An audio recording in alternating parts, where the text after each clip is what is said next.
Is swearing okay in this? Because Yeah. me being Australian, I have a tendency to swear a lot. You know how It's I gonna am. happen. We're It's just gonna gonna talk happen. about It's gonna happen, yeah, Whoa, we're just gonna talk about Protoss. Why would you need to swear? yeah, exactly. I mean, it's not just Protoss. It's like it's Zerg, Terran, Protoss. It's everything. Everything. That's true. You wouldn't be swearing about it when talking about Protoss. That's true. Everyone's very happy with where Protoss is right now. All right. Don't go putting words into my mouth.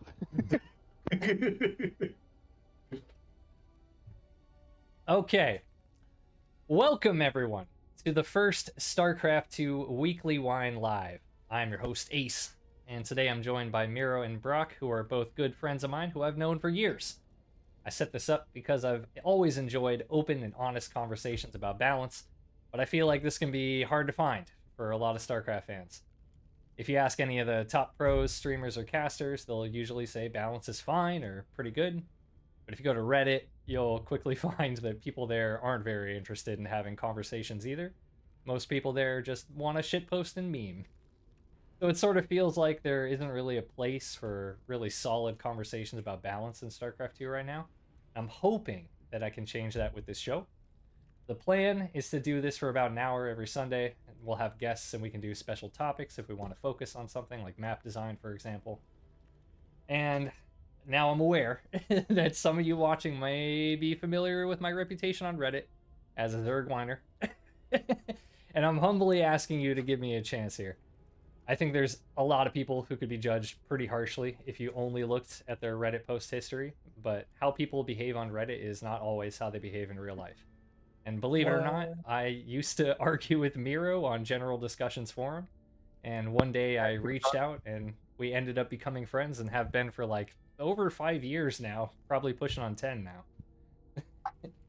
So, all right, let's start things off light. Let's give people some reasons to discount our opinions.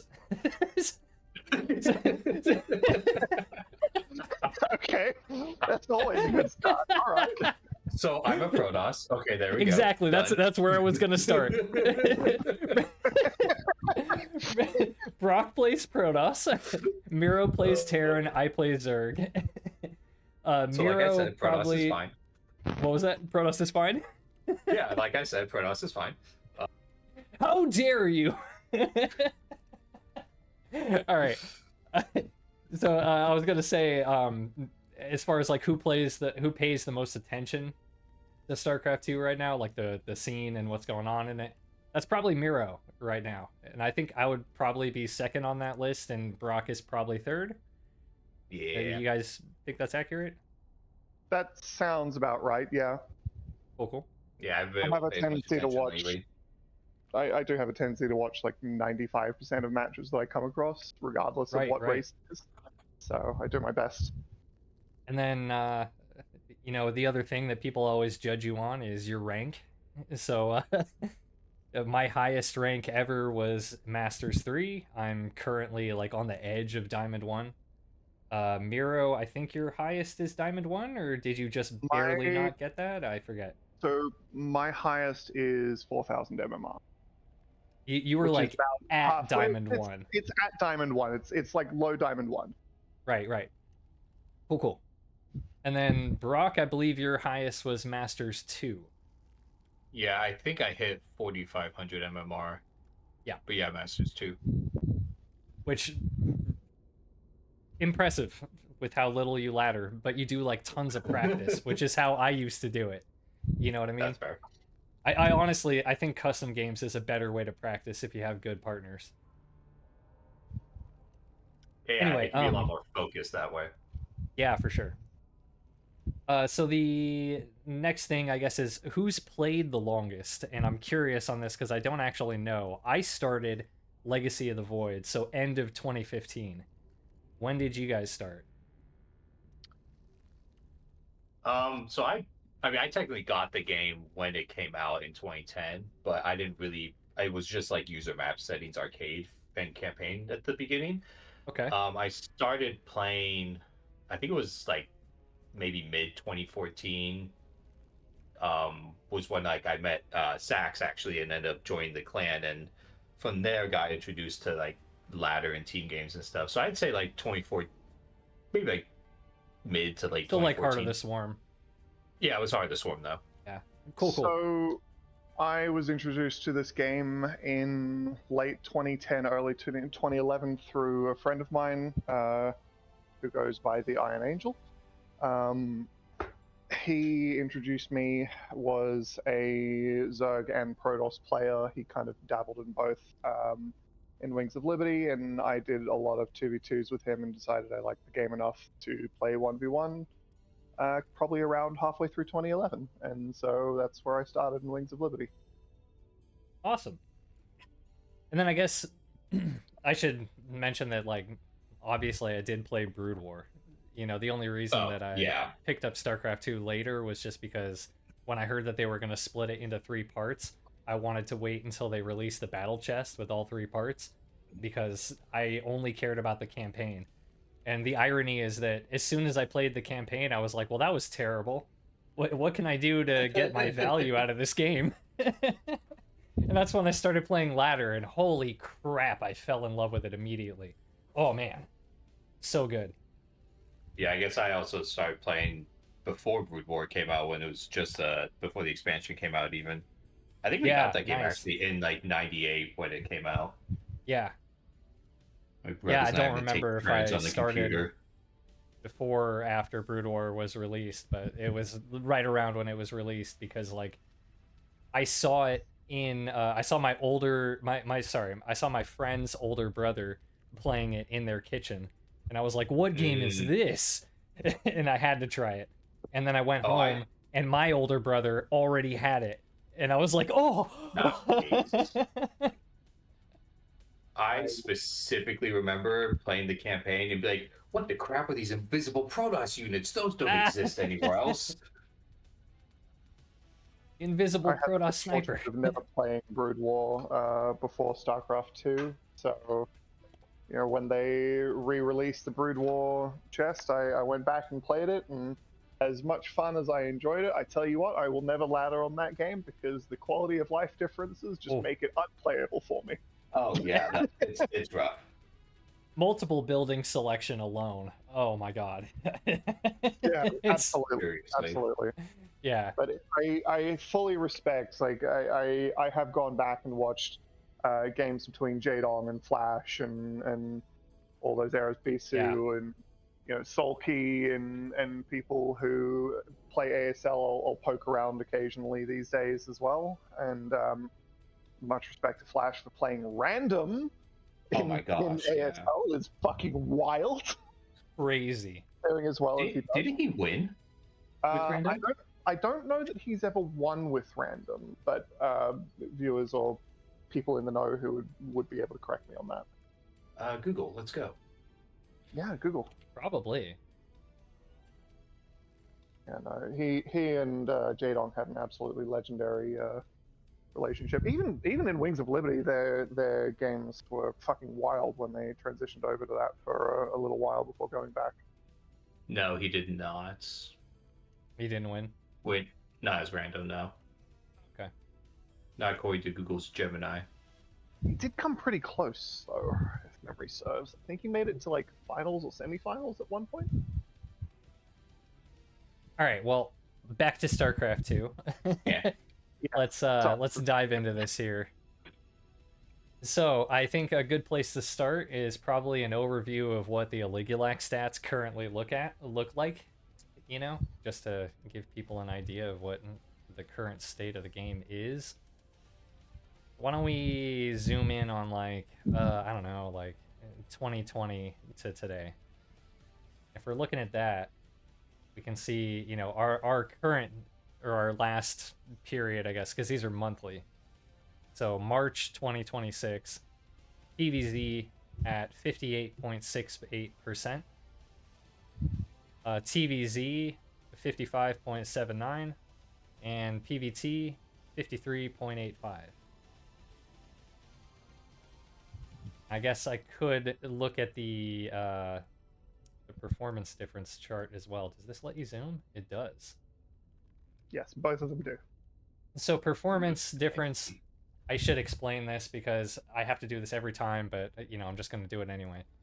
I'm literally going to read this and then try to English what this says for anybody who doesn't speak statistics. So, the performance difference chart shows the approximate difference between actual performance, as evidenced by results, and predicted performance by rating. For example, if averaged over a whole month, all Terrans had a mean rating difference of -100, which is to say their mean rating was equal to 100 less than that of their opponents, but they performed as if they had a mean rating difference of +100, which would be about 54.5 win rate. Interesting. Then that amounts to a performance difference of +200, which is to be interpreted as that Terran players overall performed 200 points better than expected. This chart can avoid some of the problems with the above, which can potentially be influenced by incredibly hot streaks from one or two singularly great players. However, as ratings catch up to the performances of the players, this chart will tend toward equilibrium, even if balance never changes. Okay, so what does that mean? So, what they're saying here is they're comparing the actual results of what players are achieving versus the predicted results based on their rating.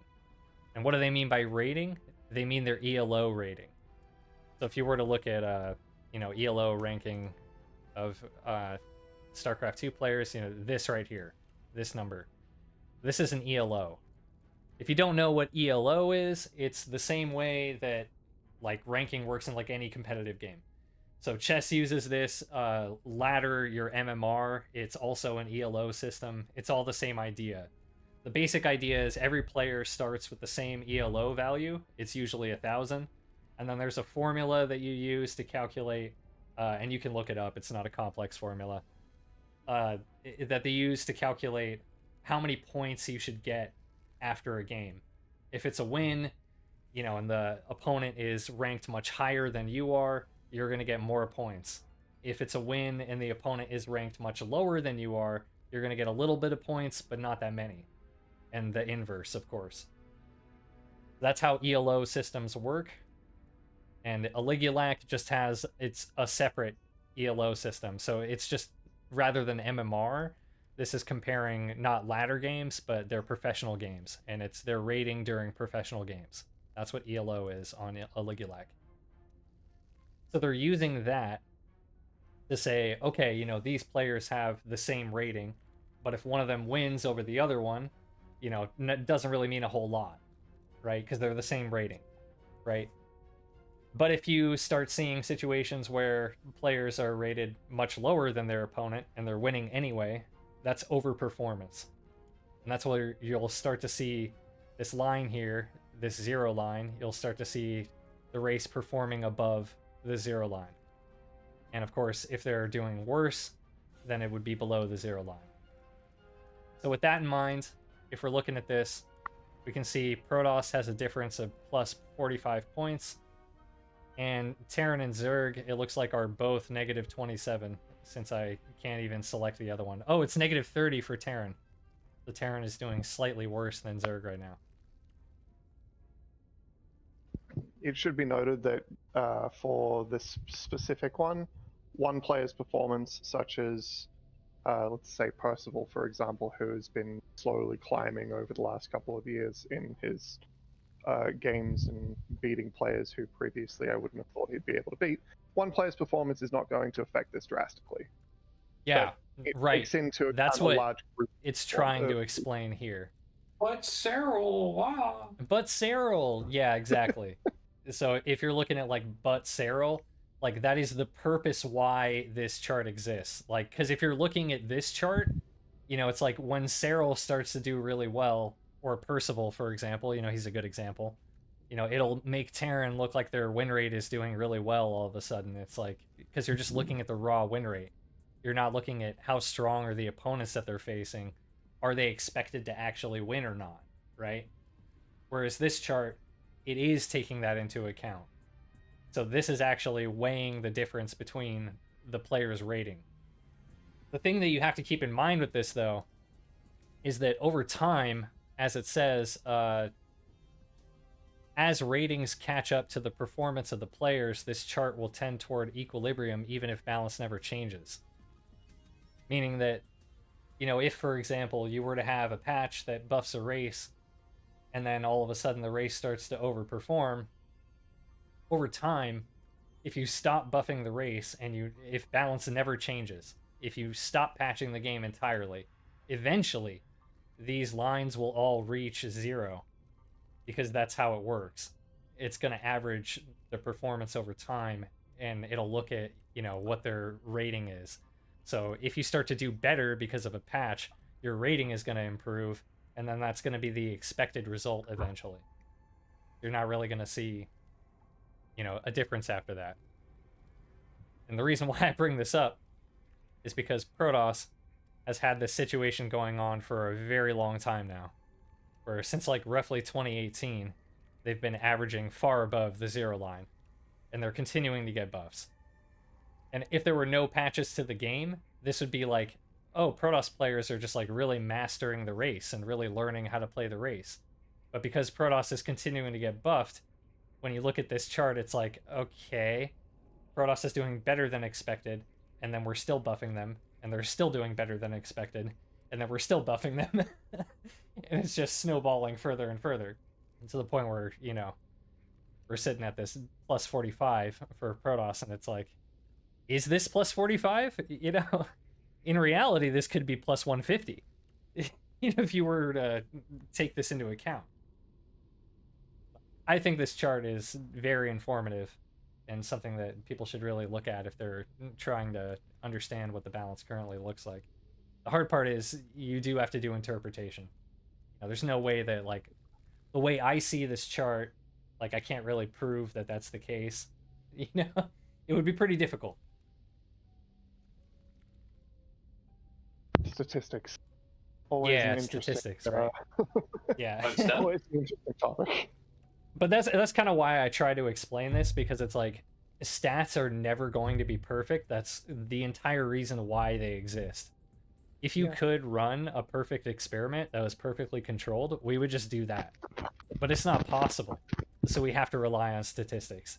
It's just the best thing we have available. And this is just, mathematically, it's the best way to do this kind of analysis.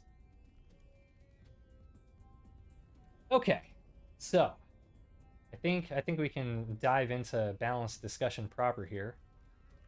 And I think I'll start by just posing this to you guys here.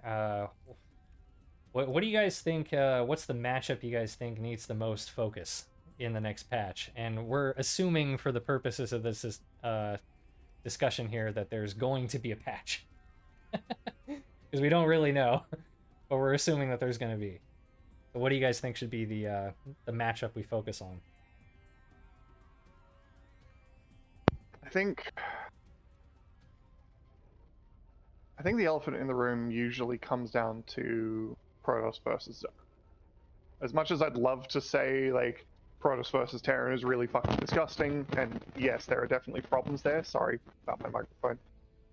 As much as I'd love to say that, I think Protoss versus Zerg is in a much more dire position currently. Yeah. Yeah. I would probably have to agree with that. Just given off of the stats, but also just from what I see from the games. It's just always felt to me like Terran is such a well-rounded Swiss Army knife of a race that it's like, even when things are really bad, at least the games are interesting. You know? Like, at least there's shit happening, usually. Yeah, I think the biggest problem for Zerg at the moment is in the Protoss versus Zerg matchup, it doesn't feel like a point where Zerg actually has a strong point against Protoss, barring one or two very specific timing. And I think that's, and you can correct me if I'm wrong, because I'm obviously not a Zerg player, but hello, you're here early. The zerg matchup in that is very difficult to kind of call, I guess.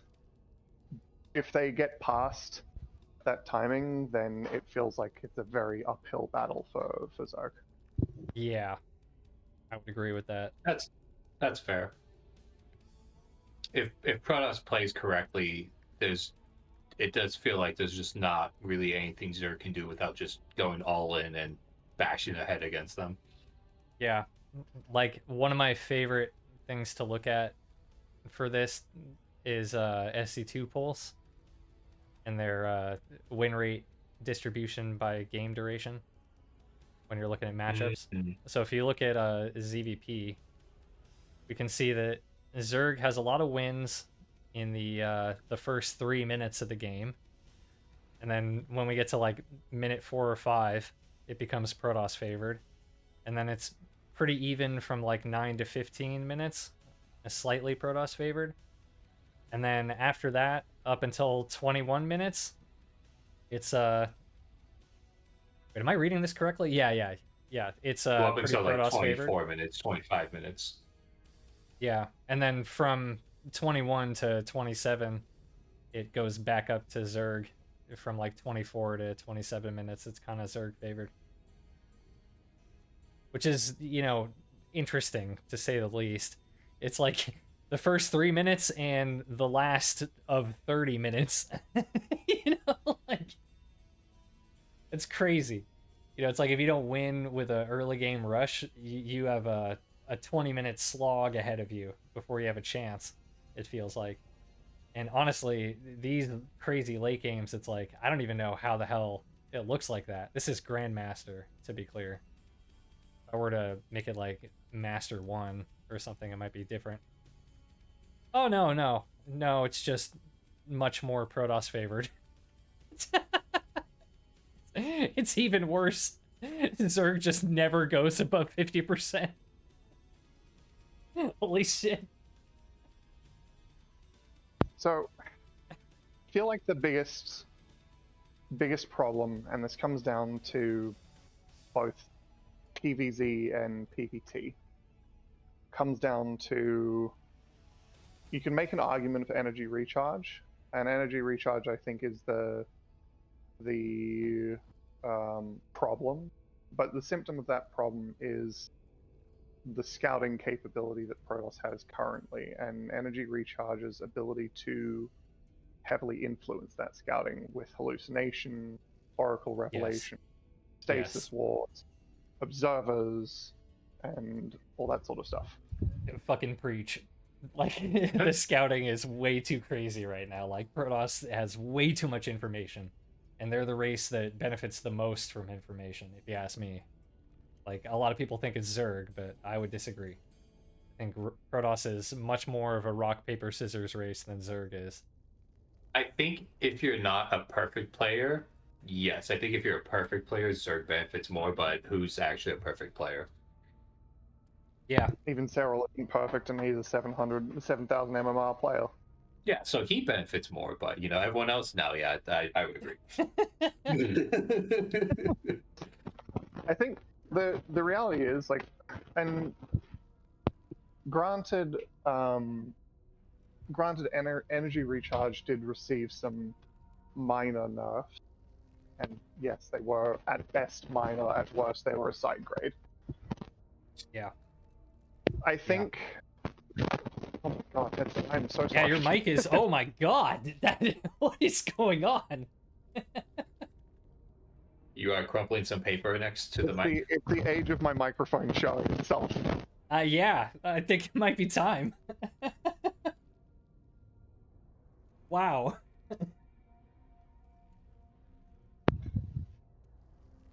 No, okay, I'm gonna let you guys talk for a moment.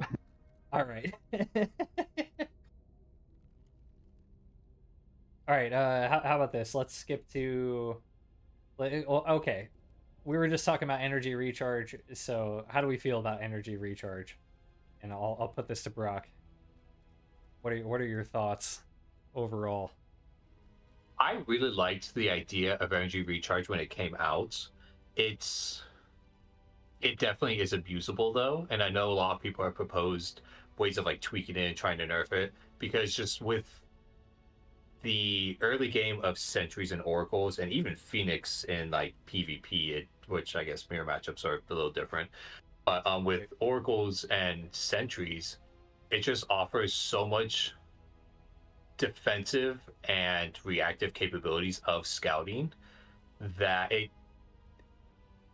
it's really hard to say, oh yeah, that's totally fine. Protoss can just see everything. Because I think someone mentioned that like with one overcharge, you basically get like, or maybe it's two, you basically get like free hallucinations for like the next like 2 minutes 4 off minutes. one sentry.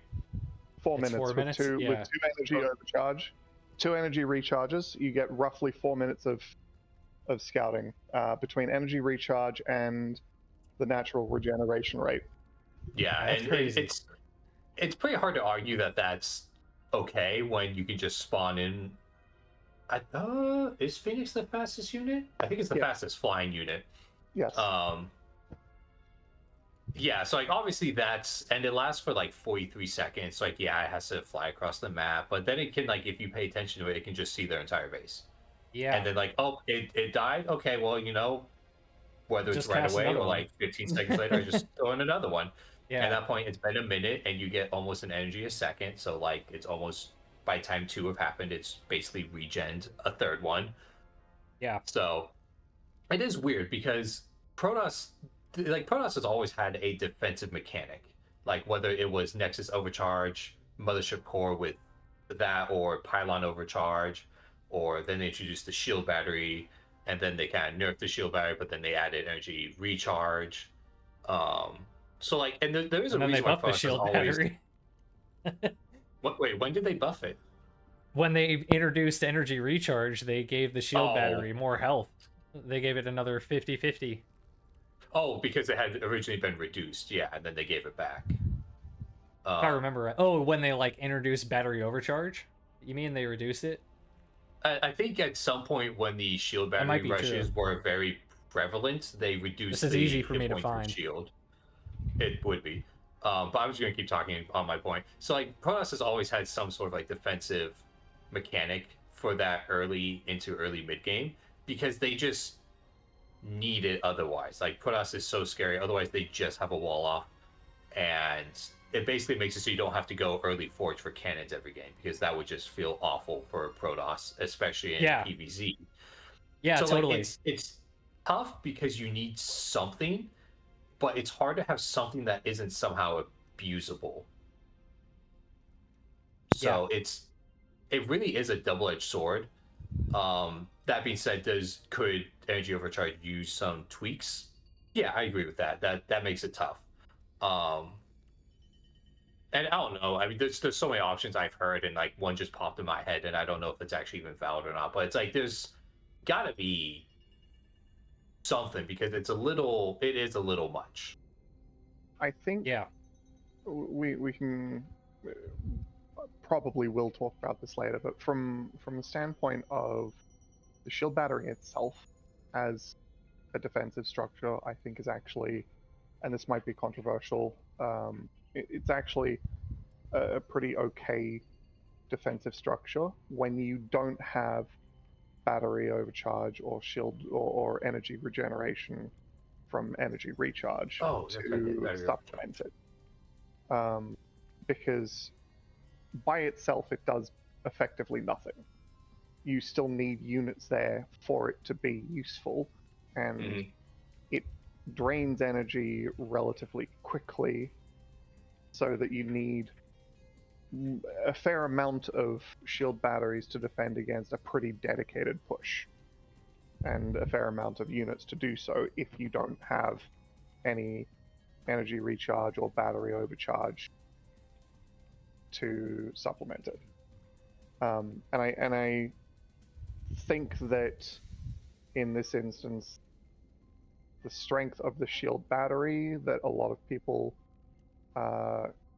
complain about, that I have talked to, comes more from the overcharge mechanic or the recharge mechanic in more recent iteration. Yeah. So I mean, I think overall, like Brock said, you know, Protoss definitely needs some sort of a defensive mechanic. Like wall in and cannon is just not enough. Like as a Zerg player, I can definitely tell you, I will just fucking all in every Protoss if they don't have a defensive mechanic. So Oh yeah, I and don't yeah, think because anybody is advocating for all of this stuff to be removed and like no compensation for anything. And yes, the shield battery did originally have its HP and shield reduced from 200 to 150 150, and then they brought it back. And I'm guessing this was the same time they introduced battery overcharge, which would make What patch was sense. it? yeah, It that was makes 4.7.1 was when they first reduced the health. Yeah, that would be battery overcharge coming in. That was battery overcharge. Okay.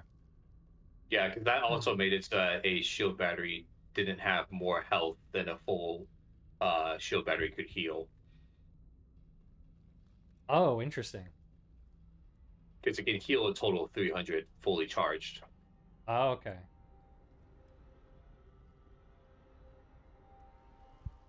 Yeah, I mean, so as far as energy recharge goes, like I have to say I'm fundamentally opposed to this ability. I thought that it was cool. The idea overall is cool, especially like when it was first introduced. I thought it was kind of a cool concept, especially because you know I played a lot of like trading card games like you know Magic and Hearthstone, and so just the idea of being able to like put energy on wherever you want, like it fits the Protoss theme very well, and it's a very cool idea. The problem Mm-hmm. is the game wasn't designed with this ability in mind, and Protoss was not designed with this ability in mind. And energy as a mechanic in StarCraft kind of doesn't allow for this concept, if you ask me. Because the issue you have with this is the timing of like when your first spell is available or when your first spell after you make a unit is available, right? Because it's kind of like the idea of like pathogen glands or Kadarian amulet, but it's on demand on one unit and it can be any unit. And that sort of makes problems because it's like now you have to look at every spell that this race has and try to balance it with energy overcharge in mind, because now as soon as you warp in the unit you can just slap energy on it and you can cast whatever spell it has. And that's really messed things up because now it's like we're nerfing stasis, we're nerfing storm, you know, or we tried to nerf storm and ended up buffing it. You know, but we're tweaking all these different Protoss spells because of ability that we introduced that buffs all Protoss spells. And I think it's like a much better idea would be to not introduce ability that buffs Protoss spells. It just seems like a really bad idea because like we just don't have the manpower in terms of like a design team, or you know there's no balance team anymore, so I feel like they don't have the manpower to deal with like such a thick problem. You know what I mean? I don't know. Here's the thing, right? From a design standpoint, Protoss's design dictates that as a race, it's conceptually supposed to be much stronger in the late game. And they have to have some way of getting there. Yeah. And that is what energy recharge is supposed to do. The problem is it allows for so much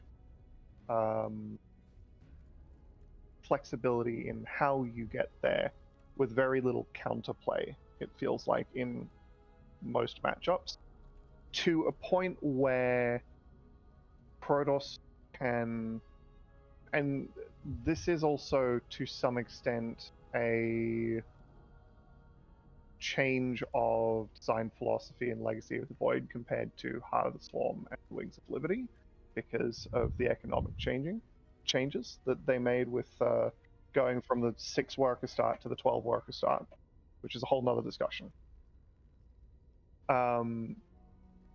But what we see currently, and particularly in PvZ, is we see Protoss players get absurdly fast third bases that Zerg players really don't have many, if any. And again, there are one or two ways of punishing, a 3-minute Protoss third. Yeah, I mean, it's basically you can try to do a Lynx around on the third, or you can do like a queen drop with your Lynx. Because the problem is they're always going to have like 2 oracles with energy and probably 2 or 3 adepts. And it's just incredibly hard to actually punish that, And when the oracles ran out of energy, it was like, now we at least have a trade where it's like, okay, you're using your oracle energy to defend your base instead of harassing my mineral line. But now they get free energy, so it's like they don't have to make that choice. They can do both. Like, that's a little crazy. Yeah, it really makes it hard for a Protoss to not want to open Stargate with at least one Oracle versus Zerg, because it's like that basically just gives me a free third base. Yeah, totally. And it's like I can go bring it across the map. I can recall it back home in a pinch if I miss the Ling move out or something like that. And I mean, yeah, it's not infinite energy when they nerfed it from recharging 100 to 50, because that was too much. But it's still just like, I'm safe. Yeah. By just not being done with my Oracle. The other thing, though, and where I was going with this whole thing in the first place, is when you look at the patch notes, when you look at the history of mothership core to battery recharge to energy recharge, previously in Heart of the Swarm and in Wings of Liberty, and again, slightly different design philosophies, but it is pertinent here because the mothership core persisted all the way up until like 2018. Protoss didn't start with any energy on the Nexus. And this is really, really important, because when they got rid of the mothership core, they gave Protoss 50 starting energy that would have started on the mothership core. This is energy that they can now use to recall a probe if it gets trapped in a Terran's base, cast energy recharge on a sentry, or cast it on an oracle. And because they start with 50 energy on the Nexus, every Nexus they build also starts with 50 energy. And they get this energy from the very beginning of the game. So not only do they have access to energy recharge, they also have enough energy to simultaneously be able to chrono boost or recall as necessary, which, means they don't have to make a choice between, do I energy recharge or do I save the recharge? Do I save the energy to chrono boost a Colossus out to have more defensive units, or to chrono boost tech out, or to save units that are currently really out of position that I desperately need over here instead? This is not a decision they have to make anymore because they start with this energy. Yep, I would agree. I think, the ability has a lot of problems. Like, and the Nexus starting energy, like, I do agree with you, Miro. We've talked about this before, but like, I think that was probably like an issue from the start, but then once you add energy recharge, it like exposes the issue, because it's like, now this is energy that can be transferred anywhere. You can just put it wherever you need it, and that ability is insanely powerful. Like, I don't think that really affects energy overcharge, though, because it's still a global cooldown, and the Nexus you cast it from doesn't need to have the energy, which you could argue is a problem itself, but at least with how it's designed at the moment, I don't think that actually affects it. Well, I guess my point with that is, if you think about the early game, what Protoss has currently is because they start with so much energy, they have the energy to not only energy recharge, but also do a chrono boost on their tech. So any tech that they have comes out much faster, and they don't have to play as safe because they can simultaneously chrono boost and energy overcharge or energy recharge. And that's the biggest problem I have, is they are much faster getting into that higher tech, and the window to kill a Protoss is much smaller because they start with so much more energy. Yeah. Like the fact that you can chrono your Oracle, harass my mineral line, and then come back, recharge the Oracle, and then have a second Oracle. It's like, what?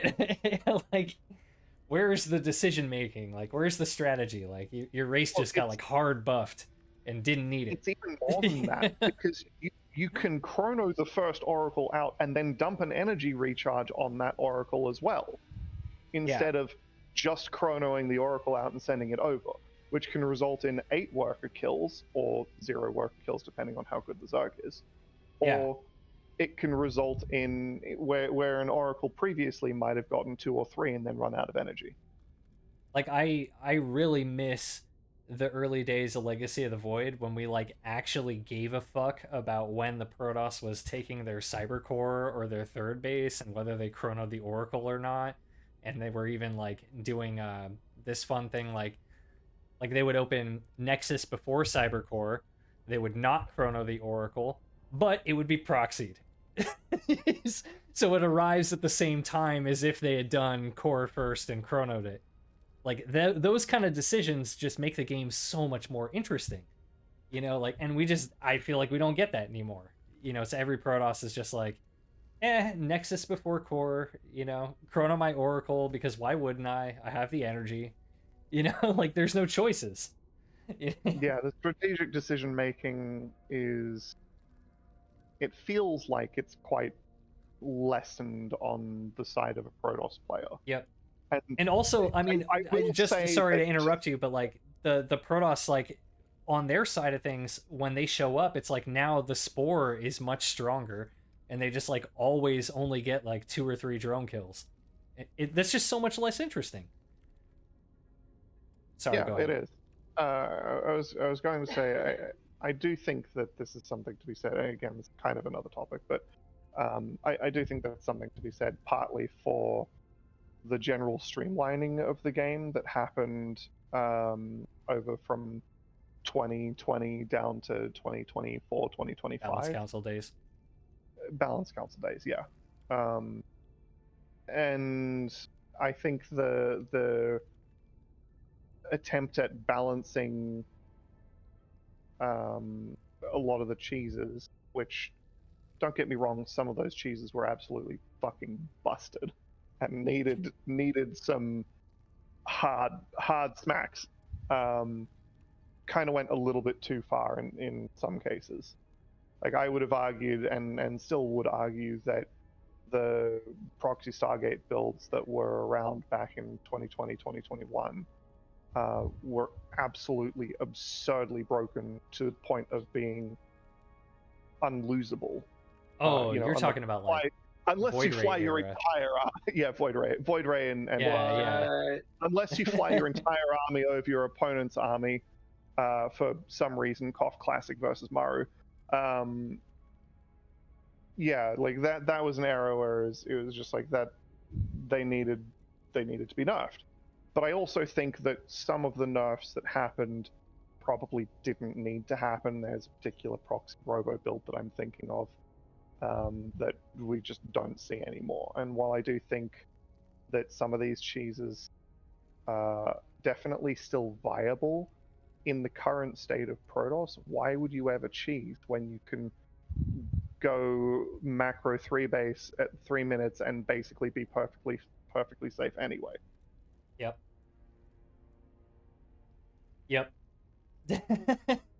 I would agree. Yeah, I mean, I think, you know, this just fits into the theme overall of like Protoss being put on training wheels, and it just does not feel right. I would love to hear if Brock agrees or not, honestly, because like I mean, to me it feels very much like like both the skill ceiling and skill floor. Like we've had like a narrowing where it's like Protosses are becoming more same, you know, and like I just enjoyed it more. You know, there's a lot of different things like continuous chrono versus burst chrono is a great example of like a mechanic that used to reward like really precise macro skill, because the way it's designed, it's impossible to hit it perfectly. Like, I mean, you could hit it on the exact frame that the chrono ends, right? But for the most part, you're going to lose like a little bit of efficiency based on like how close you were to switching your chrono over at the right time. And then we moved away from that and did the burst chrono system. And the burst chrono system, it's like you have a large range of skill where if you're anywhere in that window of skill, your performance is going to be exactly the same for your chrono boosting. And there's like a lot of mechanics like that that I could point to where it feels like Protoss has just been put on training wheels and just made to make all of them feel the same regardless of what their actual skill level is. And that just is totally backwards to me in an RTS, especially for Protoss, because that's been their problem like since the inception. Like since Protoss was introduced, the start of the game, you know, like everybody's been complaining about this. I just don't understand why we keep moving in that direction. I don't think it's. I mean, yes, I do think it's there. I don't think it's as bad as you guys are portraying it to be, but I do think part of the problem with that is that there's a lot. I feel like you don't have as much of Protoss compared to the other two races that have the same type of like control ceiling that, like, a great example is like what Bio has for Terran, where like if you can micro like a god, you can pull these ungodly feats with them and just Right. be running around with like a few medevacs and like you're down in the dumps, but if you play perfectly, you can like crawl your way back. I feel like there's, with some exceptions, Protoss doesn't have that same type of capabilities. You don't have that same reward in the same ways that you can with the other races, and I feel like that's a big part of it, which is weird because, like, yeah, blink stalkers with perfect control are absolutely insane and retarded, like, for sure. But also it's like, well, besides that, you have like warp prism, I guess you could say, like maybe Oracle or like High Templars with Storm or like Storm drops, but like in a way that's kind of it. Maybe Tempest to an extent, but I actually would argue, and this might sound heretical to you, Ace.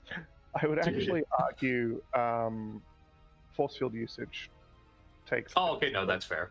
Depending, You just don't see that as much these days. you don't see Yeah, that much. sure, these yeah. days. But previously, one of the things that you used to see was in PvZ, you used to see force field donuts where they'd capture a big chunk of your army inside a force field donut and drop storm on it and just kill everything inside. You don't see that now. I mean, No, like even soul train strategies, yeah. Yeah, true. So a lot of the like Heart of the Swarm stuff, they're kind of like legends to me. Like I've seen them in like replays and I've heard the stories, but I haven't really experienced it. I've had my ramp force fielded a couple times, not that much.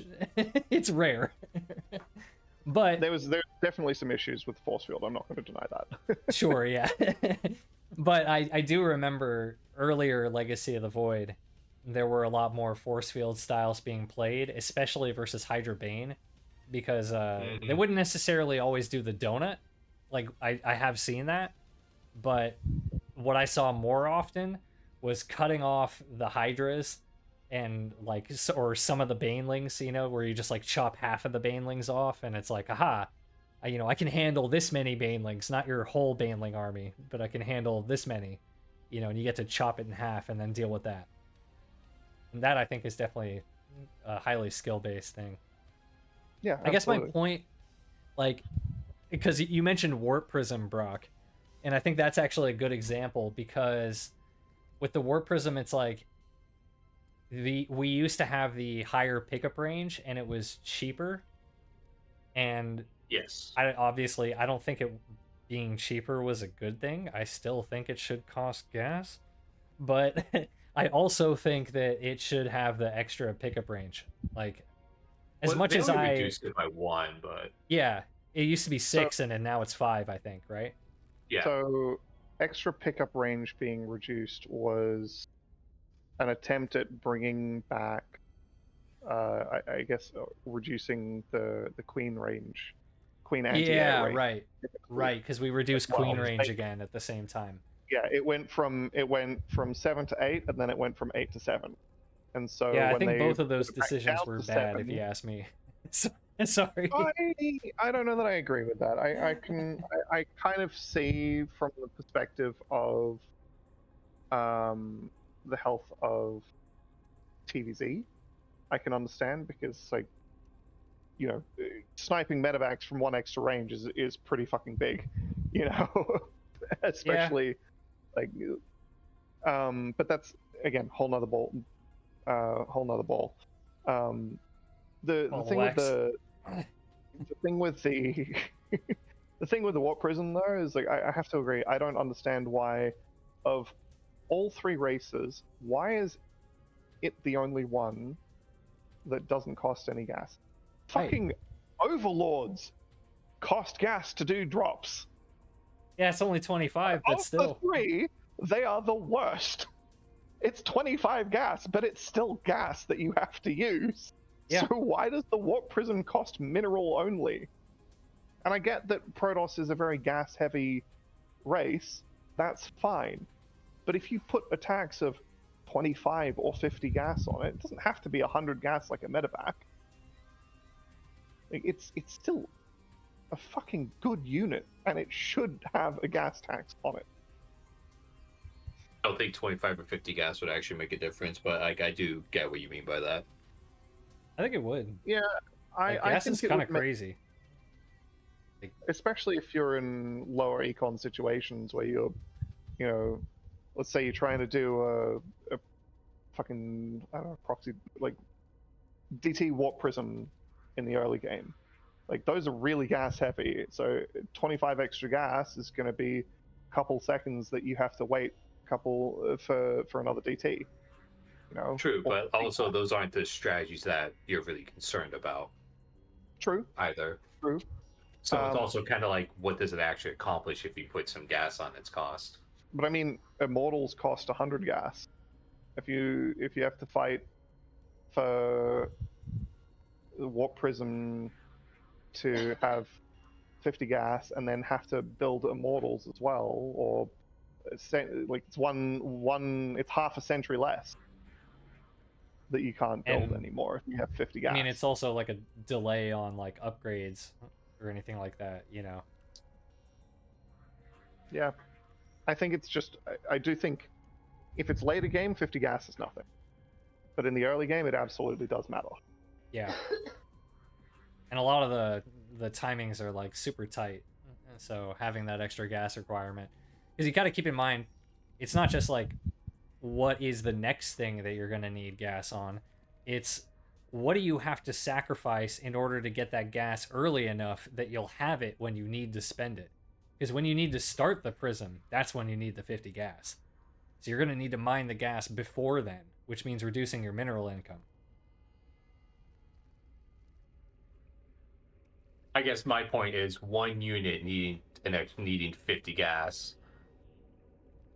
I think if you're worried about balancing the prism, I don't think that's how you do it, I guess is my point. Yeah, sure. Yeah, I can see that. That's a fair call. I think the prism as a unit is a very interesting unit because it has so many potential applications as a pylon, as a warp, like as a drop unit, as a unit to save something from a distance. Hero with his Colossus Prism Micro is a very solid example in many cases, but also simultaneously one of the worst, because the number of times I've seen him fly a prism into 8 fucking queens for literally no reason other than just because. But like when Hero's on the ball with his Prism Micro, it's unparalleled, but you don't see that very often. days either. Well, I mean, what was it like? The first half of Legacy of the Void, they were basically somewhat joking that the War Prism was the strongest unit in the Protoss army. I Yeah. don't think it was a joke at all, but yeah, I mean, No, I mean, again, stats versus Sue. Stats versus Sue. 4 Immortals in the Warp Prism. Yeah, that game. Killed a Oh, 200 right. Oh my supply god, I forgot about zerg. that. Oh my god. It was so beautiful. It was one of the most spectacular plays I have ever seen. 4 Immortals and a Warp Prism, killing I a missed 200 max roached push.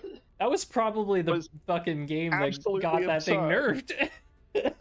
It probably was, actually, come to think of it. Oh man. But even so, it's like, What the shit? you know, you don't see skill-based plays like that these days. So you don't have to do that in many cases, and that sort of thing isn't rewarded as much, I suppose, or it doesn't even become necessary for many Protoss players on ladder. Yeah. You know, and even to some extent at a higher level, like realistically, the only Protoss players that I can think of that are capable of doing that are Max Pax, Classic, and Hero. Yeah. I've seen Zaun attempt it. I've seen him attempt it multiple times and fail every time, and that's kind of telling considering he's one of the top Protoss players. I really think that like the Warp Prism is at its coolest when it's behind a push and it's reinforcing the push. That's when I'm like, fuck, I love this unit. Like like I think it's actually like a cool as shit unit. Like I want it to have the 6 range back. Like I want it to be strong. The problem that I have is like it's too cheap and Protoss has so much else going for it. You know what I mean? It's like if the Warp Prism was strong, but other things about Protoss were weaker, I would be like in full support. You know, but I think the reason why like we all hated the 6 pickup range is because it was like, you know, Protoss is feeling pretty well rounded. You know what I mean? And then we kind of felt the need to nerf that, I guess. That's kind of neither here nor there, because like, you know, now we're in a situation where, you know, every Protoss opens Stargate, energy recharge is dominating. You know, you can just Oracle every game, especially versus Zerg, right? I mean, it can't really do it versus Terran. I mean, you could, but You can. You're know. just not going to get like the damage and stuff. It's not as strong defensively. You I said think they you open said Cyclone. Sentry. Yeah. I think you're more vulnerable opening Oracle versus Terran, but I do think it is doable, and I've to anyone who might be sitting there going, well, no, it's definitely not viable to do it. Dude, it happens in pro play occasionally. If it can happen there, you can do it on ladder. Yeah, totally. Yeah. And even if it doesn't happen in pro play, that doesn't mean you can't do it in ladder. Yeah, I do kind of all kinds of shit on ladder that you could never do in pro play. +1 lings. +1 lings, yeah. Opening gas hatch pool. I also like, think oh, no there's big some deal. things- Just gonna start I also +1 before I start ling speed. In fairness to that comment, like I also think there's some things that you can do in pro play that you probably couldn't do on ladder. Koff Rogue versus Maru, where he literally picked up every single fucking unit that he had 4 minutes into the game and just straight up killed Maru with a massive doom drop. You don't see that. Rogue is like his own breed, though. Like he Yeah. just That's does true. Rogue is the SOS of Zerg, okay? Rogue is the SOS of Zerg. He's crazy. Yes. And Yeah, also, Kind of my that point build is you're talking about is Dark's build, because Dark used to do that all the time. Oh, I believe that. okay. Fair enough. I'm just remembering it from the recent RSL series. But Yeah, that was a throwback Yeah. for me. I loved seeing that because that was one of my favorite builds from Dark, and he's been doing that for all of Legacy of the Void. Back when Hatch Tech Overlord drops were a thing, he used to Queen drop and Ling drop all the time. Oh, those were painful days. seeing that in 2026 is pretty wild, though. Yeah, Because agreed. like, the amount of dedication that requires to do between getting the fast lair, getting 7 overlords, It's which is super all in. Yeah. it's as all in as you can possibly be. Yeah, And I mean, it is it's only literally you're taking every unit that you have that isn't a worker and putting it into your supply, and then sending all of your supply and army across the map. yeah, and if you did that on ladder, it would be suicide. And the only reason it worked in the first place is because Rogue is playing the player, not playing on ladder. He Yeah. knows it is Maru that he is facing, and he knows what Maru will do. And I'm pretty sure it only works if you're facing a 1-1-1, like 3cc 1-1-1, because otherwise, like Terran just has too many units. Yeah, it was the greediest version of 3cc you could possibly have done. Yep. It's like That all boy eco Maru. and tech and no army, and that's the only reason it works. Yeah, if memory serves, that particular build, Maru went like he went Reaper expand, 3rd CC, then factory, then starport. So he had nothing to defend. Actually, nothing to defend. But that's why Starcraft is such a fucking interesting game, because you can have these crazy rock paper scissors interactions and build orders and stuff, and I just love that. Yeah, absolutely. And I love when we can see strategy put into play. And I know there's a lot of people who will poo-poo cheese and complain about cannon rushing, and while cannon rushing has its own gripes, and I'm not even going to start on that.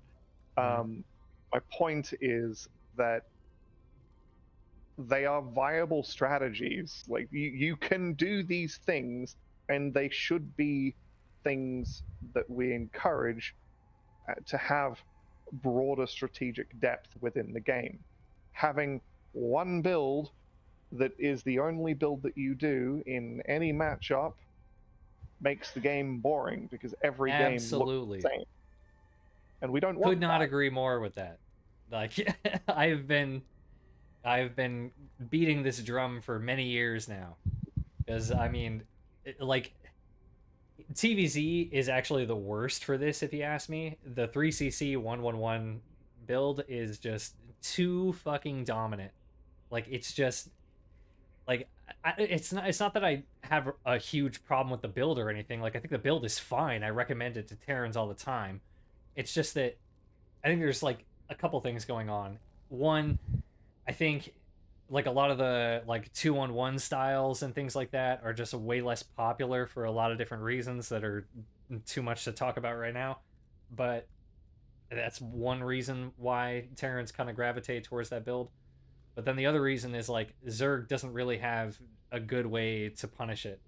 Like we have ways to punish it, like, you know, going all in with dropping everything into their base. But you don't really have a good way to do it without being all in. You know, you can't be like, oh, you were trying to do this. I have, you know, my defensive links. I can use my defensive links to deny that. Like, there's no interaction like that where you, like, already have the tools and you just have to, like, recognize that your opponent is doing that, know the correct response, and then respond. Like, there's no way for you to do that right now as Zerg. So it's kind of like Terran just gets the same eco as Zerg and it's not really contested, and that's leading to the game being much slower. But more important, it's leading to the game being much more stale, because it's just not very interesting seeing the same build from Terran every game versus Zerg. And unfortunately, Protoss is now in that situation too, because of the energy recharge making the Oracle opener just like so strong. Because it was already like pretty much every Protoss was always opening Oracle first, but they would go into other things after that. Now it's like, I feel like at least half the games we see are +1 blink as the follow-up to that. It's like 2 or 3 oracles +1 blink, early third base, and then they, you know, either macro up or they do that push outside the Zerg's third where they drop a bunch of stasis wards and try to bait them into the stasis. I'm just getting so sick of watching that. It's like, Yeah, please give me some variety. It's gotten to the point where and this is particularly prevalent in European foreigner playstyle games typically, rather than Korean. Koreans are a little bit more varied with their strategies, I tend to find. And when they play other Koreans, they tend to be a little bit more strategical, a little bit more varied in their play.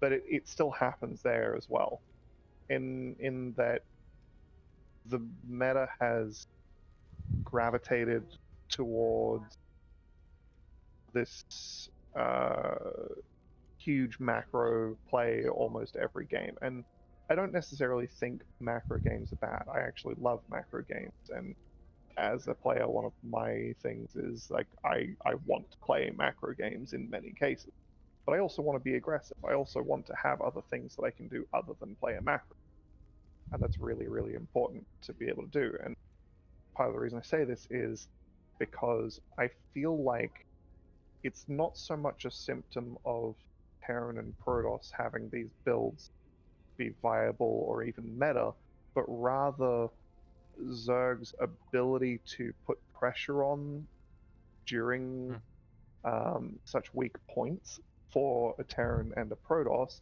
has been curtailed drastically because we don't see hatch tech dropper lords anymore, which didn't require much commitment previously, but still took a little bit of, and we don't see Nidus Worm plays very often, and we don't see Roach Ravager play styles anywhere nearly as much anymore, because well, we do see them, but timing attacks with Roach Ravagers that we used to see previously got heavily curtailed because the Ravager morph time went from, I think it was 8 seconds to 12, which sounds like a very small thing, but when you're trying to hit a tight timing where the timing is like a 10-second window, and granted I'm exaggerating a little bit, but it makes all the difference. And when you're trying to morph a Ravager on the front line to try and save a Roach that's about to die, the difference between 8 seconds and 12 seconds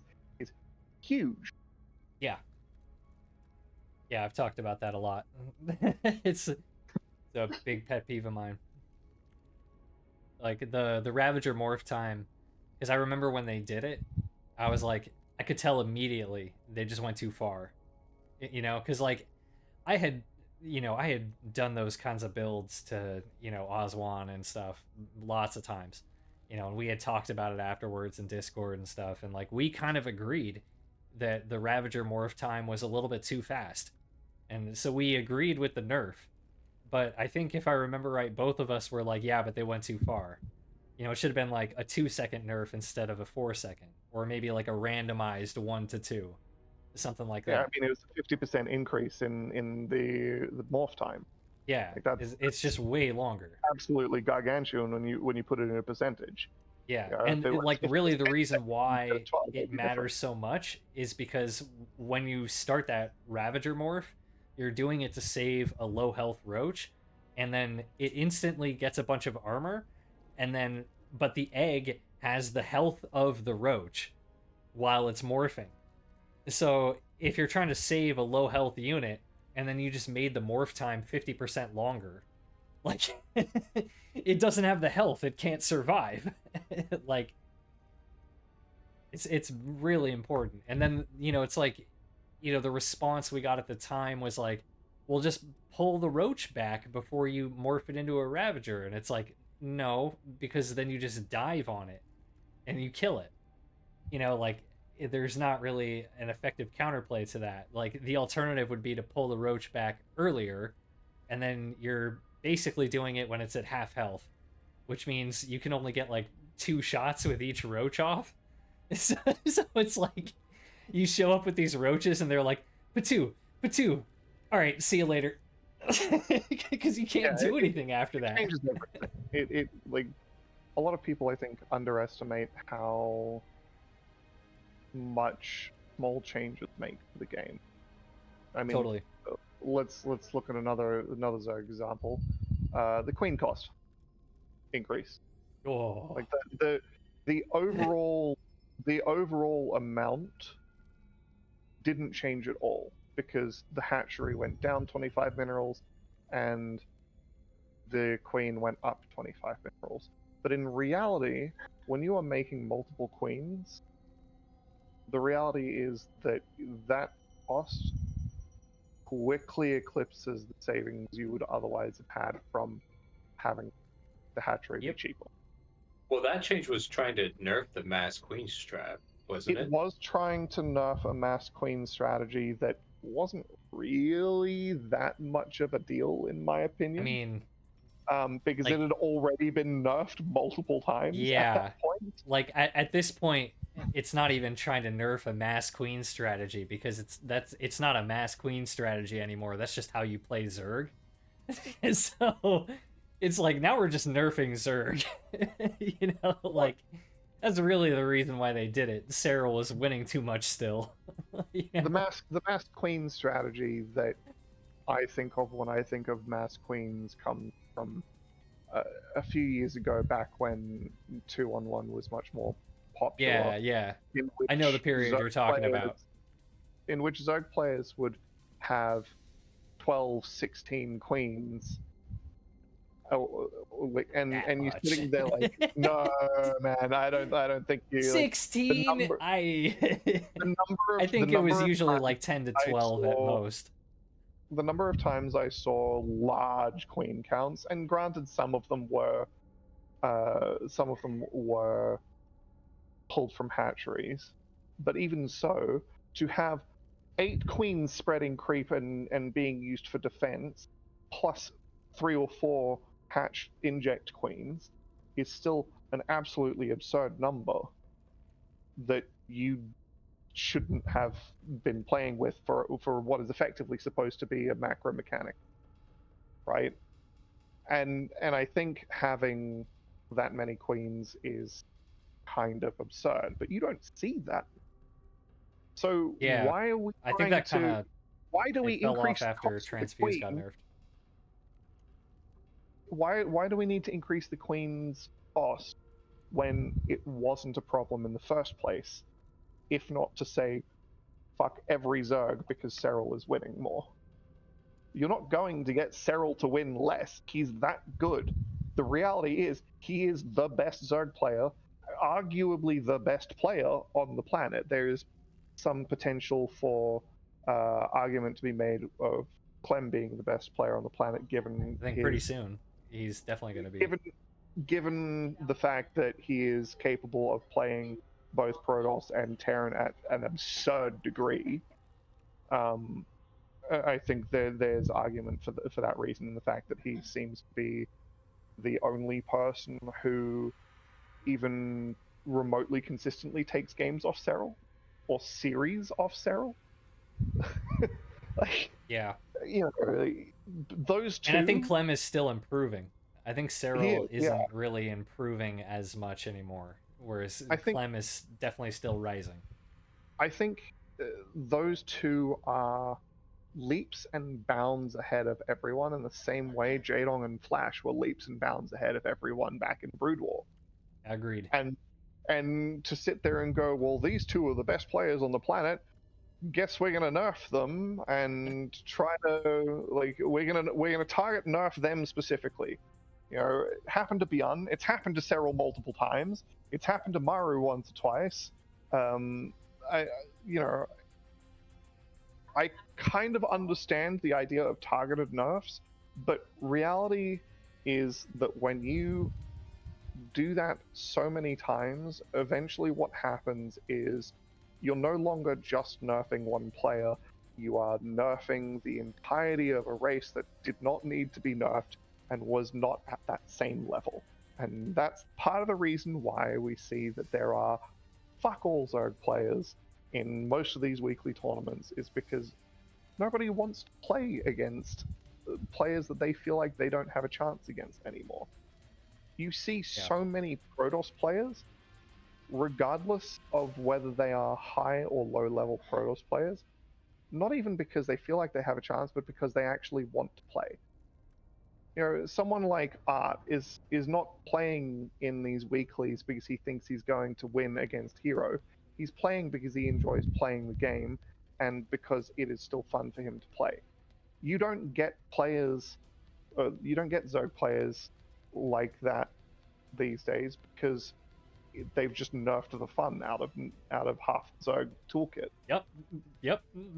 I think that's a pretty accurate assessment. I mean, I think Cyril and Rayner have both said very publicly in interviews that, you know, they don't like playing weeklies because Protoss is not fun to play against. You know, that wasn't the main reason they cited, but it was like, you know, they were asked, like, why don't you play more in weeklies? And they, like, you know, they kind of went over, they're like, you know, it's not really that much money. It takes time out of my practice for larger tournaments, and then I gotta reveal strategies that I might be using in those larger tournaments, and on top of all that, you know, I gotta play against all these Protoss players, and it's not fun playing against Protoss right now. You know, you gotta play 20-minute macro slog to win a game that I have a 90% chance of winning. Like, that's just a waste of my time. You know, like, I mean, you can't argue with that. Like, why would you submit yourself to that? No, that's totally understandable. Like, that's just a sad reality. Is that it is not as fun. I think it's fine. Absolutely.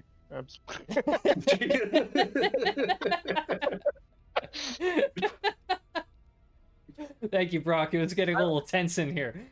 I'm going to assume you were joking there. If it wasn't, I don't know. I don't know how you think. Oh, he's joking. No, I know it was. No, I always wanted to go that way. That's how that's what I crave in my Protoss. Yeah, 1v1 ladder games. The total domination. all the ladder games I totally play every day. Yeah. Zergs and Terrans will have no chance. No. Hey, Zergs and Terrans have no chance. The Zergs and Terrans won't have any fun. I want my average game there to you be go. 0.5+ minutes. 45-minute PvZ. There you go. Every time. Everybody's gonna start playing like that one guy on ladder. I don't know if you ran into him, Miro. Brock, you don't play enough ladder. I'm almost certain you never ran into him, but Positive. Relin knows who I'm talking about if he's still in chat. Probably not. But there's a player on ladder. He's like low masters, high diamond 1, if I remember right. I don't know if he's still active, but and I don't remember his name. But every time I play against him, I remember right away, because the way he plays, holy shit. He goes, I'm pretty sure most games he goes Forge Nexus first, like that opener, that like defensive Forge opener, right? That's like Brute War, but okay. Yeah. And at first you're like, okay, this guy's a dumbass, I'm gonna kill him easily, you know, and then you realize that he's already got like a million shield batteries and cannons up, and you're like, wait, what? No, you don't try to kill him. You just take like 2 extra hatches and realize you have forever. Right. You would think, right? So you try that, and you're like, all right, let's macro up. Let's do a big like hive tech timing. And you show up, and he's got like a gajillion carriers, and they're all camping on top of these shield batteries, and it's like literally surrounding his nexus. Like, I'm talking like 3-4 layers of batteries and like a ton of carriers. And you're like, how do I kill that? Throw ultralists at him because carriers and cannons aren't going to kill those, and then you laugh. I think he Void Rays if you do that, or Tempest, if I remember right. I can't remember. I mean, Void Rays kind of kill ultras, but Tempest, it still takes forever, just because they shoot so slow. Yeah, it's been so long that I don't really remember, but I do know that playing against this guy is like, it's the most toxic thing ever, because it takes so long. and he will not leave. He's like Wiz. He won't leave until he's lost like every base. Like, yeah. So I'm just, you know, hoping that it never gets that bad and that style never becomes standard. It's like, imagine like when everybody was complaining about Terran turtling late game versus Zerg. Imagine that, except it starts from like minute 2. There's definitely things you can abuse about this. Talking about what? Ketrock. Ketrock? No, no, not Cat Rock. No, but similar Avila, style. let's not talk about him. Yeah, no. I know. I think I've played him once or twice. Not very frequently, if I have. But I know exactly the sort of playstyle that you're talking about. It's just not fun. It's not fun. Not fun at all. I'm definitely a big fan of the like what you said earlier about I like macro games, but I want to be able to be aggressive. I totally agree with that because that's how I feel a lot of the time. Like when I get really angry about balance, I start to be aggressive every fucking game because I feel like there's no point in playing macro. But deep down, it hurts me because I want to be able to macro. and let me be clear, right? Turtling as a strategy is a valid strategy as well. Like I'm not going to knock on the players who enjoy playing in that playstyle, but I would argue that it is detrimental to have 90% of games play out that way. It is not a good playstyle. It is not a fun playstyle for most people to play. If you enjoy it, that's fine. That's your cup of tea. You can play that way. But we shouldn't all have to play that way, and there should be a variety and a depth of strategy that we should all be able to do, and that you as a player should have to be able to deal with from each race. I feel like really this comes down to like it sounds like we all like variety and we want lots of different strategies to be viable. And the question is, you know, I don't know if you guys agree, but if you ask me, this is a question of balance and design a little bit, but mostly balance, where you know you want like clear advantages and disadvantages from different styles and different builds and things like that, and you don't want any one build to be covering so much area that it just makes so many other builds basically irrelevant, you know? And that's kind of the situation that we're at now. And it's like, I feel like if you ask most people in the community, they'll tell you the meta is stale. We need a patch to shake things up. It doesn't really matter what it is. We just need things to be different. But if you ask me, it's like, no, we need to pay close attention to the balance here and start to like fine tune things so we can tone down the things that are too strong and slightly tweak and buff the things that are a little bit too weak. And you know, we want them to be, you know, you don't want every choice to be equivalent because then it feels like it doesn't matter what you choose, right? But you want it to be interesting choices. You know, you don't ever want like all your choices to just be autopilot in a fucking strategy game. You know? I think most people would agree with that. I also from what I've seen, I think one of the big problems is historically it feels like there has been a lot of discourse around build order win, right?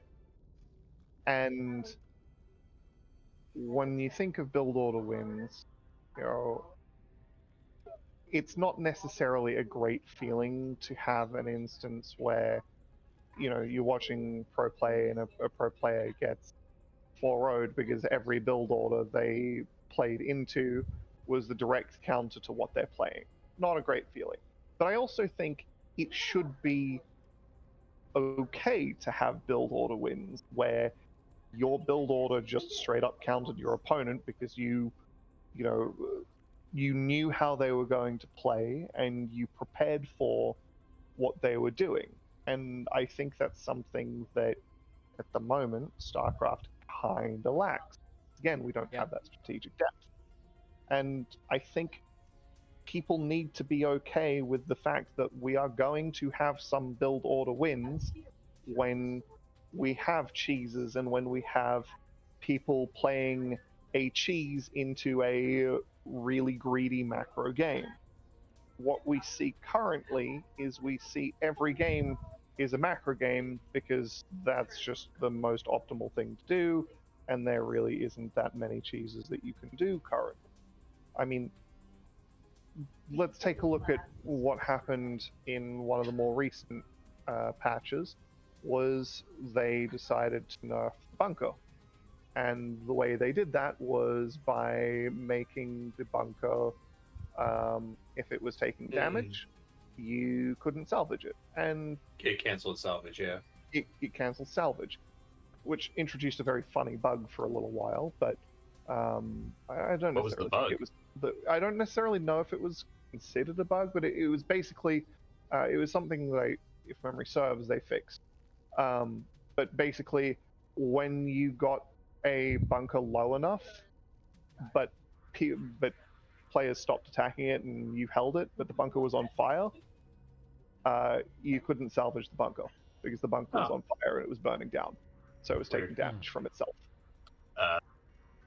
So you couldn't salvage the bunker. But that's kind of my point. Is you've made a nerf for a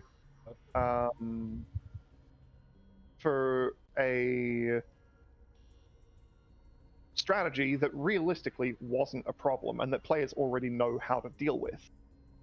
And if you're going hatch first, or if you're going really greedy and going 3 hatch before pool, which again, another strategy that basically doesn't exist anymore.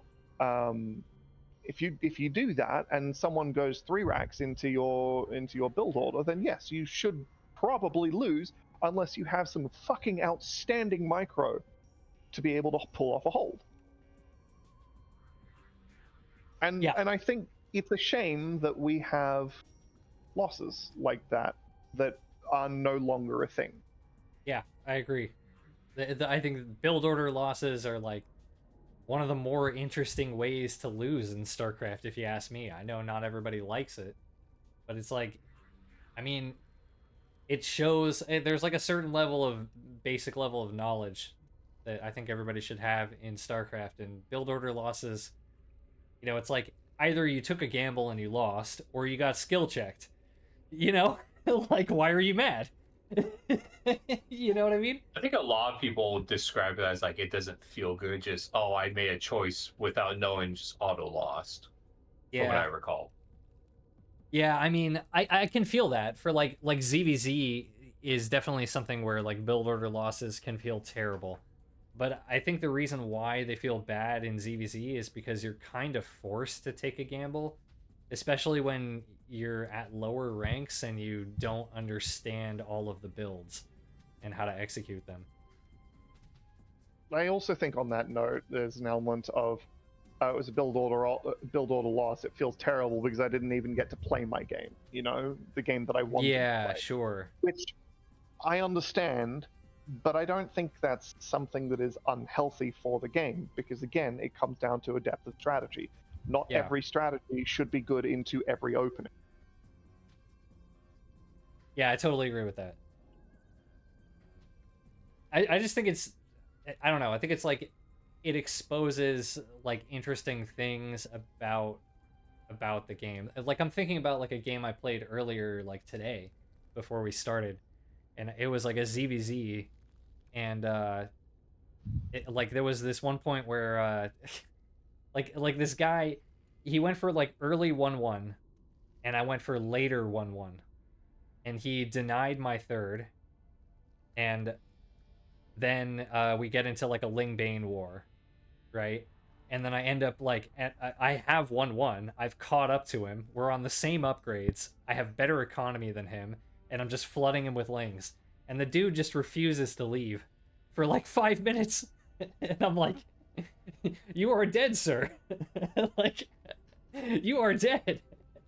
Not dead yet. Like, to me, that's what's interesting about build order losses, because it's like, if you understand these things, then it becomes, there's something interesting about that, you know, where it's like he went for early upgrades, he sacrificed his economy in order to do it, then he invested heavily in army, he killed some of my economy, but then he lost map control. I was able to rebuild my economy, my upgrades caught up to his, and he has no more advantages anymore. Like, that's interesting, you know what I mean? And like, when you're looking at build order losses, the reasons why you win or lose are the same. It's stuff like that, where it's like, well, you know, I invested heavily in army, and I got a bunch of damage, and now he doesn't have the production to be able to produce enough army. I've killed enough economy that he can't do anything. I just win. You know, like, that's an interesting way to win. Whereas, you know, it feels like what we have now is like, well, you got a good bit of damage there. You know, it was a cool opener. You know, got some good time. You know, it's like, it maybe affects like the next 6 to 8 minutes a little bit, but then, you know, enough butterfly effect things happen, and you could tune into that game in another 5-10 minutes and not even tell how it opened, because it's like, you know, yeah, sure, you killed 12 workers, but then a bunch of other stuff happened and it doesn't matter anymore. You know, I just think it's way more interesting when there, you know, not every game, but when there's like a serious threat of the game ending before like 8 minutes. You know, I think it just makes the game so much more interesting. Ace, I think the funniest part about that analogy is how that is never, it's knowing how you play ZVZ. Oh, yeah. Not usually how I play ZVZ, I know. I've been opening macro lately. Oh. Yeah, Weird. well, I mean, I had this problem where I had this like 70% ZVZ win rate, and then I had like 40 or 30% against Terran and Protoss, and I was like, okay, I have to stop doing the build that's getting me so many wins in ZVZ. Like, That's a funny struggle to have. yeah. The build is too good. It's hurting my performance in other areas. That's hella funny, actually. Yeah. Now I have to control myself, and now I have to save it for the special occasions. And I'm like, oh, he's a barcode, or you know, oh, he didn't open standard good luck have fun. He gave me a good luck. He gets the 12 pool. He's like, oh, I'm gonna be petty this game. Ha ha ha ha. So finally, now's my chance. You fool! You've activated my trap card. Basically. That's funny. All right, guys. Well, do we have anything else that we really want to get to? We've been talking for quite a while, and I think we've had a pretty good discussion for today. Okay, I have a question. Yeah. And that question is, if you were to make one change to each race, just one, Ooh. and it can't like be a this. big one. It can't be a big one, so no removing energy overcharge. Okay? Oh, okay. Has to be a small one. I still know what I'm gonna pick though. Ooh, I had an interesting idea For for each Protoss. race. Oh, for each What would race. you do? Oh, okay. Yes, one for each race. What would you do? Okay. I'll go first. I'll- wait, are you ready, Brock? Did you say you were gonna go first? I would also like your reasoning behind it. Okay, I'll go first. I think for Protoss with energy overcharge, I think a way to nerf it without making it feel useless to experiment would be battery overcharge can only target a single unit one time in the game. So like that sentry can only be energy overcharged once. So if you want to have infinite scan or infinite scouts, you have to get at least a second sentry. Or like one oracle can't just save you forever in PvZ kind of thing. Okay, That'd be it's an interesting idea. I'm not entirely sure if I like it, just because it creates some odd exceptions in the game. But That's fair. I don't necessarily hate it either. I think it's a very interesting concept that could have proved very interesting if it was ever implemented. Yeah, Terran that was kind of Zerg- funny. I like that idea from like a game developer perspective, but kind of hate it as a player. Oh, that's totally fair. I think that would be a pain in the ass, but I'm like, I think that might actually help. It would help. But yeah, it definitely would. For Terran, I mean, this is me mostly playing team games coming out. I like the idea of removing tactical jump from battlecruisers, but giving a slight movement buff. Yes. Preach, brother, preach.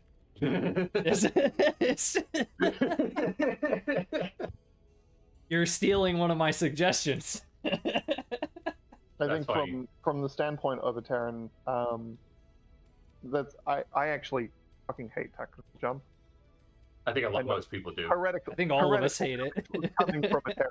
But I also feel like if you're going to remove tactical jump, it would require a much broader rework to make battle cruisers actually functional in the game. I mean, they did have it for years, so Yeah, and they weren't seen for years. I don't know what you're talking about. Yeah, but Terran was also fine for years, so Yeah, I'm do not they gonna really deny need that. battle cruisers? I mean, Okay, anyway. sure, but you could argue the same thing about carriers back in like Wings of Liberty and Heart of the Swarm. I'd be fine with that too. No, I'm just kidding. Yeah, you're right. Let's put Graviton Catapult back to carriers. I mean, why did we remove it? What the heck? Sure, yeah. Okay, Brock, Zerg. What's changed Zerg? I think an interesting thing to do for Zerg, and I think this might help with the whole PVZ thing. I want to make lair tech lurkers more viable. So I don't know if you make both upgrades not require hive, or if you make just one. But I think at least one upgrade shouldn't require hive tech. But I don't know which one. I think you could give it movement speed safer, but I do think you could try both and it would be fine.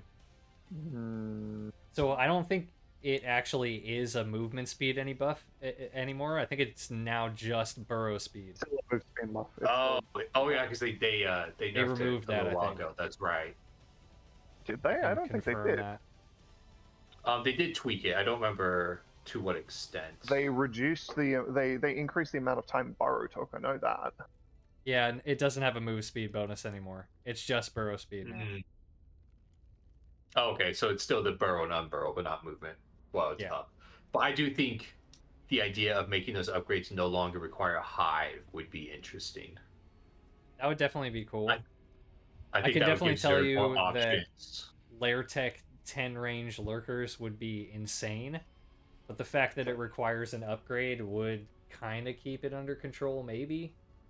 But yeah, 10 range lurkers in the mid game would be fucking nuts versus Protoss. I think. But Protoss also. Or sorry, have a lot 9 of range. answers. They're 9, right? Oh. Sorry, no, they are it's 10. 8 to 10. It's 10 range. Yeah. Yeah. No, I think that would be absolutely disgusting to deal with. That would be pretty crazy. Like, I mean, Protoss, unless it gets like mass lurkers, like I feel like Protoss can fight lurkers just fine. Well, if lurkers are in low count, immortals deal pretty well. That's true. And since it's mid game, sorry, go on. Since it's mid game, you know, like your econ's still relatively low, and immortals do pretty okay against lurkers in those low counts. So maybe hard, maybe, but I could also see it being extremely problematic.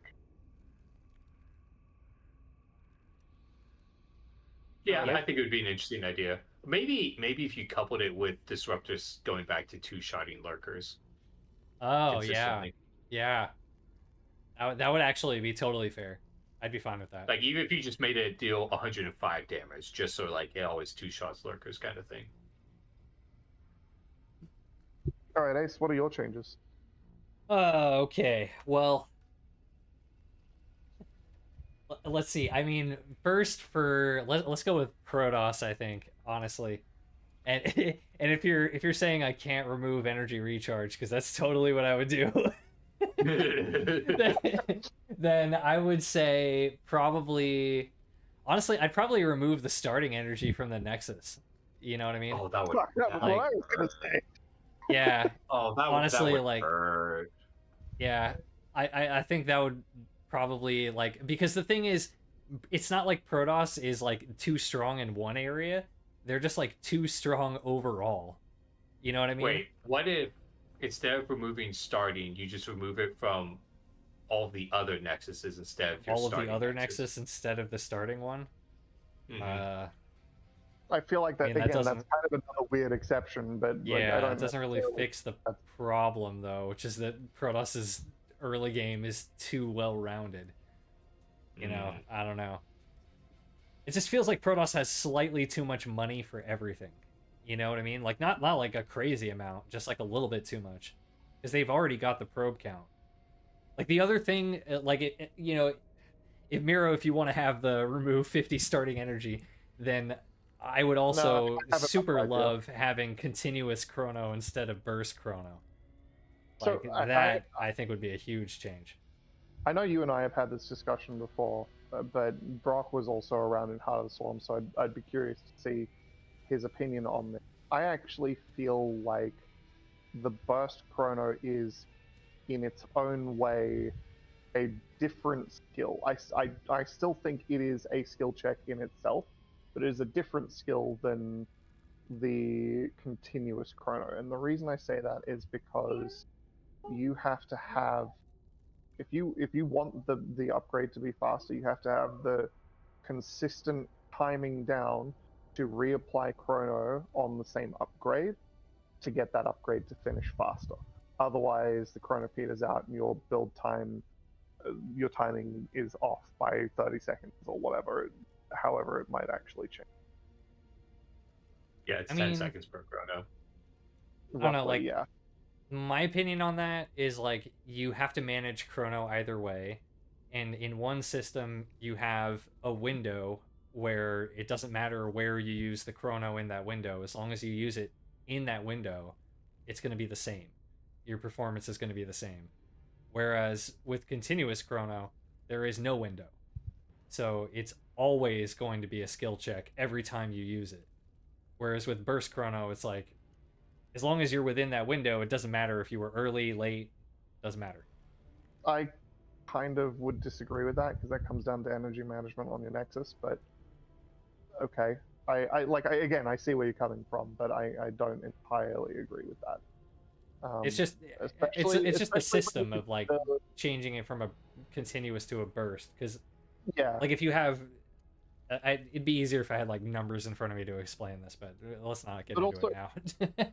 also consider like when you no longer need the upgrade, you just dump the continuous chrono on a robotics facility, and suddenly that robotics facility has 15% faster build time for Yeah. the rest of time. Whereas with burst chrono, you have to again have the continuous wherewithal But to they bank up. the same way. And the chrono's not that long. Yeah, So, you know what I mean? In the same way, inject energy banks up and mule energy. But there's banks up. no, because there's no window with inject. If inject had like a 10-second window, then I would agree with you. But it doesn't have a window. Inject is a continuous system. There's no gaps. I mean, again, okay, so I feel like you're not quite understanding what I'm saying. No, I see where you're coming from. I do. I think you, I think you undervalue the burst chrono, which is, I guess, my comment. But I also see where you're coming from with the continuous chrono. Terran. Yeah, Terran. Remove tactical jump. Copycat. Honestly, I can't think of a better thing for Terran. Like, Terran is actually in a really good spot right now. You know, I don't really think that Terran really needs any changes, to be honest. Like, God, I can't point to anything for Terran where I'm like, that's too strong.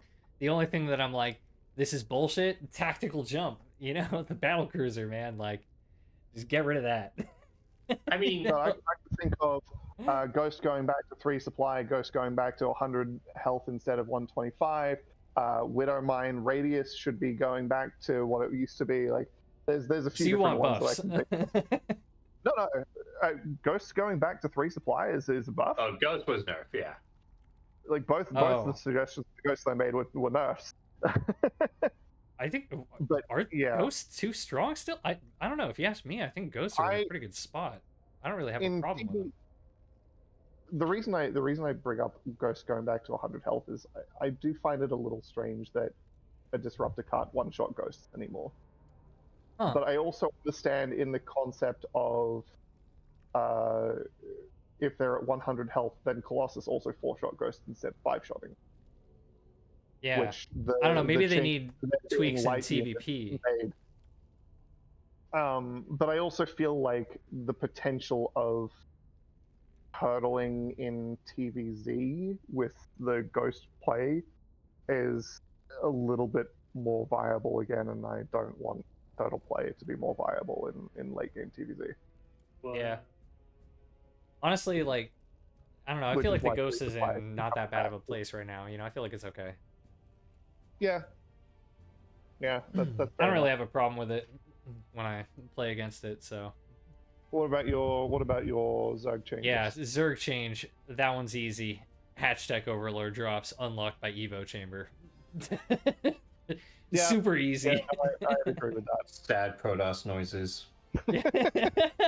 Oh no! Although I guess if I have energy overcharge, it's not as Yeah, bad. well, you have shield batteries too. When that was in the game, there was no shield battery. Oh, like, you're right. Whoa, okay. Yeah. It's so Brock, did much you hear that? weaker if you have shield batteries. Like, just one of those, and you defend against like a one overlord drop in your mineral line easily, Oh, right? oh, That's fair, yeah. Eight's stream just died. What? No, it didn't. What? Your stream just died. Yeah, it's gone. It's offline. I'm still watching it. No, it's not. It's offline for me. That's on your end. Yeah, I still have it open. Okay. All right. Oh, maybe it's my problem. Okay, I guess Discord is shitting itself. Oh no. Okay, bye. Oh no. All right, Miro, your turn. Where's Yeah, I know. I was gonna say. Now we don't get to hear Miro's suggestions. Oh, there he is. Oh, he's back. Yeah, we need your changes now. What do you want to change? Oh, actually, real quick, I will say, Ace, I think overall, because that was mostly an issue versus Protoss. but I Okay, think and I'm with back. Energy and shield batteries, that probably would be fine, yeah. Yeah. I missed that. was We just were calling just it saying a hatch change. deck overlord drops would be fine. Yeah, I think it's a good change. I guess if I had to pick Protoss, my thought with Protoss is prisms should cost gas. Or prisms should cost gas. And maybe 25 gas, 50 gas. We did talk about that. I can think of a few other changes off the top of my head, but that's the first one. I just think Would that you give it pickup range, or would you just make it cost gas? I would just make it cost gas because I think in its current state with pickup range, it's actually pretty solid because like Immortals have 6 range. Pickup range on the Prism is 5 range, so realistically speaking, like you're never going to get into Queen range with 5 range Immortal, 5 range pickup on 6 range Immortals, or Archons have 4 range. 3. So you still 3 range, so you're still 1 range out, which requires a little bit of finagling on Queens. And you know, your army realistically should always be in front of the Warp Prism in basically 100% of cases with good Prism control. I don't think you need the extra range off the head. Would it add some safety? Yeah, sure. But I don't think you need that safety when you already have 5 pickup range. Oh, sure. Fair enough. Zerg, I would say I'm torn between reducing the Queen back to 150 minerals or cancelling creep tumors. Ooh. Because that's something that I think is a really important skill expression that has been lost. Yeah, canceling creep tumors, that was huge. Yeah. I know, I nerfed like a whole 4 people, dude.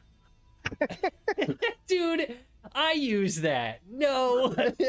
Like I used to use that in like Diamond 3 versus the Reaper. Like when I the first few, that's one thing. Like when I off-race, I would do it, dude. I would do that when I was off-racing in fucking Platinum. Hell. But yeah, no. And then Terran, I think I would probably. I would probably say Ghost should go back to 3 supply.